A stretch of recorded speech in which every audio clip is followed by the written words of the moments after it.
మరి రాయదుర్గంలో 237 కోట్లు పలికిన ల్యాండ్ ఏదైతే ఉందో అది ఎస్బీఐ ల్యాండ్ అంట. ఏమన్యాయం సార్? అంటే గవర్నమెంట్ అంత గుడ్డిగా వేలాలు వేసేస్తుందా? నాకేం అర్థం కావట్లేదు. అదే అండి, నేను కూడా చూసా, సర్ప్రైజ్ అయ్యాను. జనరల్గా హెచ్ఎండిఏ వేలం ఇంతకుముందు జరిగిన వాటిలో ఎక్కడ కాంట్రవర్సరీలు కానీ ఎక్కడ జరగలేదు. న్యూ పోలీస్లో చూసినాం, రీసెంట్గా రాజపుష్ప అక్కడ కొల్లూరులో చూసాము, ఆక్షన్ అయింది. సో పబ్లిక్ ఆక్షన్ అయిన వాటిలో ఇప్పటిదాకా కాంట్రవర్షియల్ అనేది ఎక్కడ జరగలేదు. ఓకే. కానీ ఈసారి ఏంటంటే స్పెసిఫిక్గా ఇది నిన్న కేసు డాక్యుమెంట్ కూడా చూశాను, ఫైల్ చేసిన డాక్యుమెంట్. అందులో కూడా క్లియర్గా ఏమీ లేదు, అంటే వాళ్ళకి ఓనర్షిప్ ఎట్లా ఉందనేది ఎక్కడ రాయలేదు. ఎప్పుడో పాతకాలంలో మేము కొన్నాము, మాకు అలాట్మెంట్ అయ్యింది అని చెప్పారు. ఎస్బీహెచ్కి అలాట్ అయ్యింది అది గవర్నమెంట్ తరఫున. తర్వాత SBH is token over by SBI. మరి ఇన్ని రోజులు ఆక్షన్ చేసేటప్పుడు అదే సర్వే నెంబర్లో ఆక్షన్ కన్నా ముందు ఈ కాంట్రవర్సరీ ఎస్బీఐకి లాంటి పెద్ద సంస్థకి తెలియదా? ఆక్షన్ చేసే ముందు ఏం చేశారు? సర్వే నెంబర్స్తో సహా అట్లీస్ట్ ఒక 1 month ముందు పబ్లికేషన్ అయింది. ఆల్మోస్ట్ ఆల్ ఓవర్ ఇండియా నుంచి టాప్ కంపెనీస్ అన్ని బిడ్డింగ్లో పాల్గొన్నారు. వాళ్ళ లీగల్ వాళ్ళు కూడా ఉంటారు కదా, వెరిఫై చేసుకుంటారు కదా ల్యాండ్, ఊరికే వచ్చి బిడ్డింగ్లో పార్టిసిపేట్ చేయరు కదా. అప్పుడేమి డేటా రాలేదా, ఇన్ఫర్మేషన్ రాలేదా బయటికి అనేది? ఇదంతా ఒక తెలియట్లేదు ఏంటనేది, ఎగ్జాక్ట్ ఏమిట్లేదు. ఇప్పుడు హెచ్ఎండిఏ చేసినప్పుడు కూడా ఇది పబ్లిక్లో చేస్తున్న ఆక్షన్, నేషనల్ లెవెల్లో దీనికి రెస్పాన్స్ వస్తున్నప్పుడు వాళ్ళు జాగ్రత్తలు తీసుకోలేదా? లేదు ఎస్బీహెచ్ లాంటి కంపెనీలు వాళ్ళు సరిగ్గా మరి ఇప్పుడు నెల ముందే పబ్లిష్ చేసిన ఇన్ఫర్మేషన్ వాళ్ళకి తెలియకుండా ఇలా జరుగుంటుందా? ఆక్షన్ అయిన తర్వాత ఇందులో గవర్నమెంట్ రోల్ ఏంటి? వాళ్ళు ఆల్రెడీ ఎప్పుడో అలాట్మెంట్ చేసింది, అప్పట్లో అలాట్మెంట్ చేసిన ల్యాండ్స్లో మీరు బిల్డింగ్ కట్టాలి, ఎంప్లాయ్మెంట్ జనరేట్ చేయాలని కొన్ని కంపెనీస్కి అలాట్మెంట్ చేశారు. అట్లా మిగతా కంపెనీస్ కూడా 2007 నుంచి ల్యాండ్ అలాట్మెంట్స్ అయినాయి. అలా కొన్ని ల్యాండ్స్ గవర్నమెంట్ వెనక్కి తీసుకున్న విషయాలు కూడా ఉన్నాయి. మీరు చూస్తే టిష్మన్ స్పేయర్ కంపెనీకి ఇచ్చింది, వెనక్కి తీసుకొని వేరే కంపెనీస్కి ఇచ్చారు. అలాంటి సిచ్యువేషన్లో ఇదేమన్నా వెనక్కి తీసుకుందా గవర్నమెంట్ సైడ్ నుంచి? ఇప్పటిదాకా అఫీషియల్గా ఏ రెస్పాన్స్ కూడా లేదు. దీనికి మనం ఏంటంటే మనం వెయిట్ చేయాల్సిందే. ఈ రోజు నుంచి కోర్టులో కేసు స్టార్ట్ అవుతుంది. ఎస్బీహెచ్ వాళ్ళు ఏం డాక్యుమెంటేషన్ దీనికి సంబంధించినంత వరకు ఇస్తారు. ఇప్పుడు కొన్న కంపెనీ కూడా ఆల్రెడీ డబ్బులు కట్టేశారు, పేమెంట్లు కూడా అయిపోయినాయి. వాళ్ళు ఈ డాక్యుమెంట్స్ చూసుకోకుండా గవర్నమెంట్ కూడా ఈ విషయం తెలియకుండా ఆక్షన్ చేశారు. గవర్నమెంట్ తర్వాత మేనేజ్ చేయొచ్చు, ఆక్షన్ చేసిన తర్వాత చూసుకుందాంలే, ఈ సెటిల్మెంట్ చేసుకోవచ్చు అన్న ఉద్దేశంతో ఆక్షన్ చేశారా అనేది ఇంకా కొన్ని రోజుల్లో తెలుస్తుందండి. అప్పటి వరకు అయితే ఈ విషయంలో స్పష్టత అనేది మీడియాలో కానీ ఎక్కడ కానీ లేదు. మేబీ 2-3 డేస్లో మనకి వచ్చే ఇన్ఫర్మేషన్ బట్టి ఎగ్జాక్ట్గా తెలియవచ్చు. కానీ ఇలాంటి వల్ల కొంచెం ఇబ్బందికరమైన గవర్నమెంట్కైనా ఇంటర్నేషనల్ ఇన్వెస్టర్స్కి ఒక అనుమానం మొదలైంది. ఇంతవరకు టీజీఐఐసి కానీ హెచ్ఎండిఏ చేసిన ఏది కూడా వివాదం లేదు మీరు అన్నట్టు. ఇలాంటి ఇప్పుడు దాదాపు 1660 కోట్లు పెట్టింది గౌరా వాళ్ళు చూసుకోరా? లేదంటే వాళ్ళు ఎప్పటి నుంచో అదే ఏరియాలో ఆల్రెడీ ఒక బిల్డింగ్ కట్టారండి. ఆ ఏరియా గురించి వాళ్ళకి కూడా తెలిసి, వాళ్ళకి కూడా ఈ ఇన్ఫర్మేషన్ తెలియకుండా ఆక్షన్ చేశారా, అందరూ తెలిసి చేశారా అనేది ఇప్పుడు క్వశ్చన్ మార్క్. ఎస్బీహెచ్కి తెలుసా, గవర్నమెంట్కి తెలుసు, గౌరాకి తెలుసు చేశారా అనేది మూవింగ్ ఫార్వర్డ్ మనకి మీడియా ద్వారానే తెలియాలి, మీలాంటి వాళ్ళ ద్వారా. రైట్ సార్, చూద్దాం ఏం జరుగుతుంది అనేది. రైట్, ఇంకొకటి సార్, సూటి ప్రశ్న. మొన్న హరీష్ రావు గారు ఏమన్నారు? ఫ్యూచర్ సిటీని రద్దు చేస్తామన్నారు.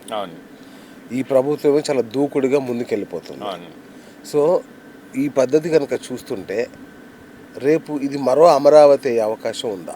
సూటి ప్రశ్న. ఇక్కడ ఇంపార్టెంట్ విషయం ఏంటంటే అండి, ఇండియాలో ఇలాంటి పెద్ద ప్రాజెక్ట్స్ అనౌన్స్ చేసినప్పుడు దానికి చట్టబద్ధత కల్పించే బాధ్యత కరెంట్ గవర్నమెంట్కే ఉంటుంది. రైట్, అది చేయొచ్చు కూడా.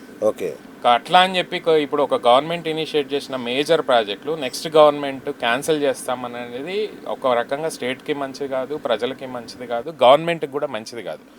సో ఇలాంటి పెద్ద ప్రాజెక్టులు క్రియేట్ చేసినప్పుడు ఆ గవర్నమెంట్ ఇనిషియేట్ చేసింది కాబట్టి దానికి ఒక చట్టబద్ధత అనేది తీసుకొని రావాల్సిందే. దీనికి లేకపోతే ఏమవుతుంది, ఇన్వెస్టర్స్కి ప్రాబ్లం అవుతుంది, అక్కడ కొన్న కామన్ పర్సన్స్కి ప్రాబ్లం అవుతుంది. ఆ చుట్టుపక్కల ఈ ప్రాజెక్ట్ వస్తుంది, మనకి రేపు ఫ్యూచర్లో అప్రిషియేషన్ వస్తుంది అని ఒక middle class, upper middle class, lower middle class వాళ్ళు కొన్న వాళ్ళకి కూడా ప్రాబ్లం వస్తుంది. అంతే కదా. సో రేపు ఈ ఫ్యూచర్ సిటీ లాంటి ప్రాజెక్టులు అయినా, నియోపోలిస్ లాంటి ప్రాజెక్ట్స్ అయినా ఒక చట్టబద్ధత కల్పించే బాధ్యత గవర్నమెంట్దే. అందులో కంపల్సరీ ఆ ప్రాజెక్ట్ క్రియేట్ చేసినప్పుడు ఇది ఫ్యూచర్లో గవర్నమెంట్లు మారినప్పుడు మారకూడదు, చేయకూడదు అనేది ఒక చట్టబద్ధత కల్పించడము అయితే పాసిబిలిటీ ఉంది. గవర్నమెంట్ అలా అవకాశం ఉంది. ఎవరంటే అట్లా కరెక్ట్ కాదు కదా. ఇప్పుడు ఒక గవర్నమెంట్ వచ్చి ప్రజల కోసం అని ఒక ప్రాజెక్ట్ తయారు చేసినప్పుడు, ఫర్ ఎగ్జాంపుల్ ఒక ఇరిగేషన్ ప్రాజెక్టే అనుకోండి, ఇరిగేషన్ ప్రాజెక్ట్ స్టార్ట్ అయినాక మధ్యలో ఇంకో గవర్నమెంట్ వచ్చి ఆపేస్తామంటే కరెక్ట్ కాదు కదా. సో కాకపోతే ప్రాజెక్ట్ క్రియేట్ చేసేటప్పుడే అది ఏంటి హైప్ కోసం క్రియేట్ చేయకుండా ఏదో రియల్ ఎస్టేట్ బిజినెస్ చేయడానికి ప్రాజెక్టులు క్రియేట్ చేసే పద్ధతి నుంచి మనం మార్చుకొని ఇన్వెస్టర్ల కోసము, ప్రజల కోసము, సిటీ కోసము, సిటీ డెవలప్మెంట్ కోసం చేసే ప్రాజెక్టులు ఏవైతున్నాయో కంపల్సరీ చట్టబద్ధత అనేది కల్పిస్తేనే రేపు పెద్ద ఇన్వెస్టర్లు, ఇంటర్నేషనల్ ఇన్వెస్టర్లు, సాఫ్ట్వేర్ కంపెనీలు వచ్చి అక్కడ ఇన్వెస్ట్ చేస్తాయి. దానివల్ల ఆ చుట్టుపక్కల 10-15 కిలోమీటర్ల వరకు ఎఫెక్ట్ ఉంది. ఇప్పుడు ఫ్యూచర్ సిటీ అనేది స్టార్ట్ అయిన దానికి మీకు ల్యాండ్ వాల్యూస్ అనేవి పెరిగినాయి. మీకు తుక్కుగూడ నుంచి కందుకూరు, ఆమన్గల్లు దాకా ఇవాళ 4-5 ఇయర్స్లో land values 5 times to 10 times పెరిగినాయి. తుక్కుగూడలో 2 కోట్లు ఉండేది, ఇవాళ 15 కోట్లు అయింది. అట్లాగే కందుకూరు ఆ ఏరియాల్లో కూడా బాగా రేట్లు పెరిగినాయి. ఇప్పుడు 300 feet ఎక్స్ప్రెస్ హైవే ఒకటి, రతన్ టాటా ఎక్స్ప్రెస్ హైవే, దాని చుట్టుపక్కల కూడా మొన్నటిదాకా 40-50 lakhs ఉండేది, ఇప్పుడు 1.5-2 crores అయిపోయింది. సో ఒక ప్రాజెక్ట్ వస్తుంది అన్నప్పుడు ప్రజలు దాన్ని నమ్మి, ఇన్వెస్టర్లు దాన్ని నమ్మి ప్రాజెక్ట్ అక్కడ ఇన్వెస్ట్ చేసినప్పుడు గవర్నమెంట్ బాధ్యత ఏంటంటే ఫ్యూచర్ గవర్నమెంట్స్ వచ్చినా ఆ ప్రాజెక్టుని ఏమి కదలకుండా, మార్చకుండా చేసుకునే బాధ్యత కూడా గవర్నమెంట్దే. సో మరి నిజంగా గవర్నమెంట్కి అట్లా బాధ్యత ఉందా లేదా అని ఒక డౌట్ వస్తుంది నాకు. నేనే హిట్లర్ లాంటి డైరెక్ట్గా సీఎం గారే చెప్తున్నారు, హైడ్రా నాకు హిట్లర్ రేంజ్లో చేస్తున్నా నేనని. సార్ పాలిటిక్స్, బిజినెస్, మన స్టేట్ డెవలప్మెంట్ ఇవన్నీ ఇంటర్ కనెక్టెడ్. సో వచ్చే పొలిటీషియన్స్ కూడా, రేపు ప్రతిపక్షం కూడా ఆలోచించి ఇలాంటి కామెంట్స్ చేయాల్సిందే. అంటే you are actually indirectly affecting lot of people. వాళ్ళ బ్రెయిన్ని మీరు కన్ఫ్యూజ్ చేస్తున్నారు. ఇప్పుడు ఈయన వచ్చి నేను FCDA ఇంటర్నేషనల్ లెవెల్లో డెవలప్ చేస్తాను, అక్కడ కంపెనీస్ వస్తున్నాయి, లాంగ్ టర్మ్ ప్రాజెక్టు, క్లస్టర్స్ ఉన్నాయి, అందరు వచ్చి రేపు ఇన్వెస్ట్ చేస్తారని చెప్పేసి ఆల్రెడీ కొన్ని కంపెనీస్కి అలాట్మెంట్స్ చేస్తున్నారు. ఇంకో ప్రతిపక్షంలో ఉన్న వాళ్ళు ఏమంటున్నారు, మేము వస్తుంది క్యాన్సిల్ చేస్తామంటే. అంటే వాళ్ళు చేసింది ఈయన క్యాన్సిల్ చేశాడుగా. అది క్యాన్సిల్ చేయలేదండి, ఆల్రెడీ ల్యాండ్ ఉంది. ఫార్మా సిటీ అనేది ఏదైతే ఉందో దాన్ని FCDAకి కన్వర్ట్ చేశారు, ప్రాజెక్ట్ ని మార్చారు, క్యాన్సిల్ చేయలేదు. వీళ్ళు అనేది ఏంటి, ప్రాజెక్ట్ ని మేము క్యాన్సిల్ చేస్తామంటున్నారు. క్యాన్సిల్ చేయడం అనేది కరెక్ట్ కాదు. మీరు ఉన్న ప్రాజెక్ట్ ని తెచ్చుకుంటారేమో, అంతే కదా. ఉన్న ప్రాజెక్ట్ ని ఎన్హాన్స్ చేసి ప్రజలకి, ఇన్వెస్టర్స్ కి, గవర్నమెంట్ కి రెవెన్యూ ఎలా పెరుగుతుంది, అక్కడ మౌలిక సదుపాయాలు ఎట్లా పెంచాలి, అక్కడ వాల్యూ పెంచనేదే ఇంపార్టెంట్. గవర్నమెంట్దైనా ప్రతిపక్షందైనా. ప్రతిపక్షం కూడా గవర్నమెంట్ ఒక మంచి ఇనిషియేటివ్ చేసినప్పుడు సపోర్ట్ చేయాలి, ప్రజలకి ఉపయోగపడుతుంది, ప్రజలకి వాల్యూ పెరుగుతుంది అన్నప్పుడు ప్రతిపక్షం కూడా అట్లాంటి స్టేట్మెంట్లు ఇవ్వడం వల్ల ఇన్వెస్టర్స్కి కాన్ఫిడెన్స్ తగ్గిపోతుంది. ఈ స్టేట్ దగ్గరికి ఎవరు వస్తారు అప్పుడు ఇన్వెస్ట్ చేయడానికి? సో ఏదైనా ప్రతిపక్షమైనా ప్రభుత్వమైనా బాధ్యతాయుతంగా మాట్లాడాలి. When it comes to projects, ఆ స్కేల్లో ప్రాజెక్ట్స్ వేసినప్పుడు పర్సనల్ లెవెల్లో గ్రడ్జెస్ కన్నా ప్రజల సంక్షేమం అనేది ఇంపార్టెంట్ అనేది అందరు నాయకులు గుర్తించాలి. అది ప్రభుత్వమైనా ప్రతిపక్షమైనా. మనలాంటి కామన్ మ్యాన్, మనం 4.5 కోట్ల మంది, వాళ్ళు మొత్తం కలితే 3 లక్షల మంది పొలిటీషియన్స్ ఉన్నారు. మన వాల్యూ ఎక్కువ ఇక్కడ.